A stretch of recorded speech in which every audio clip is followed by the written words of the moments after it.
దాక్షాయణి సతీదేవి. సతీదేవి తండ్రితో పరమేశ్వరుని నిందించేవారిని దండించాలని చెప్పుచున్నది. దక్ష ప్రజాపతి కుమార్తె సతీదేవి, పరమేశ్వరుని సతీ. ఆమెను దాక్షాయణి అని కూడా అంటారు. పరమేశ్వరుని ఆహ్వానించకుండా దక్షుడు యజ్ఞం చేశాడు.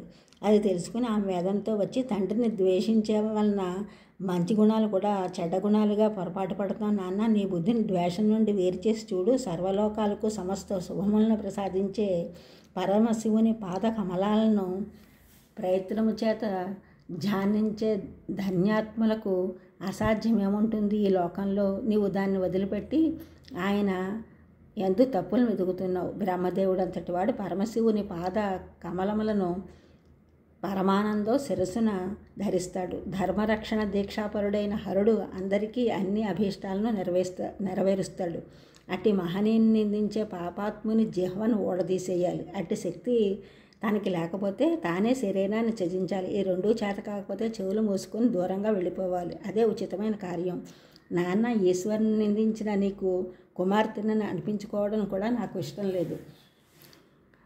తెలియక తిన్న చెడ్డ పదార్థమును ఏ మందో మాకో వేసుకొని కక్కి పవిత్రుడవుతాడు. అలాగే నేను నీ వలన ప్రాప్తించిన ఈ పాడు శరీరమును వదిలిపెట్టి పరమ పవిత్రతను పొందుతాను. సంసారులైన వారికి అగ్నిష్టోమాది మొదలైన యజ్ఞ ప్రవృత్తి కర్మలను, విరక్తులైన వారికి శమము దమము మొదలగు నివృత్తి రూపములైన కర్మములు వేదములు విధించాయి. ఈ రెండింటికి అవ్వాలనున్నవాడు పరమేశ్వరుడు.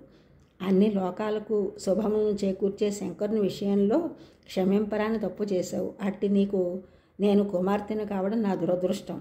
నీకు పుత్రికనని చెప్పుకోవడానికి కూడా నాకే సిగ్గుగా ఉంది. పరమేశ్వరుడు ఎప్పుడైనా నన్ను దాక్షాయిణి అని పిలిచాడనుకో, నాకే గొప్ప అవమానం. అలా పిలిపించుకోవడం నాకు అసలు ఇష్టం లేదు. పూర్వం దాక్షాయిణి అని పిలిస్తే ఎంతో సంతోషించేదాన్ని. మా నాన్న పేరు సార్థకమైందని. నీ కూతురిని ఉండడం కంటే మరణించడం మేలని యజ్ఞమండపం మధ్యలో నిలబడి ఆహుతైంది సతీదేవి. ఈ ఛానల్ చూసిన వాళ్ళు కూడా సబ్స్క్రైబ్ చేయండి, షేర్ చేయండి, లైక్ చేయండి, కామెంట్ చేయండి. సబ్స్క్రైబ్ చేసిన వారందరూ కూడా కృతజ్ఞతలు. షేర్ చేసిన వారు, లైక్ చేసిన వారు, కామెంట్ చేసిన అందరికీ కూడా ధన్యవాదములు.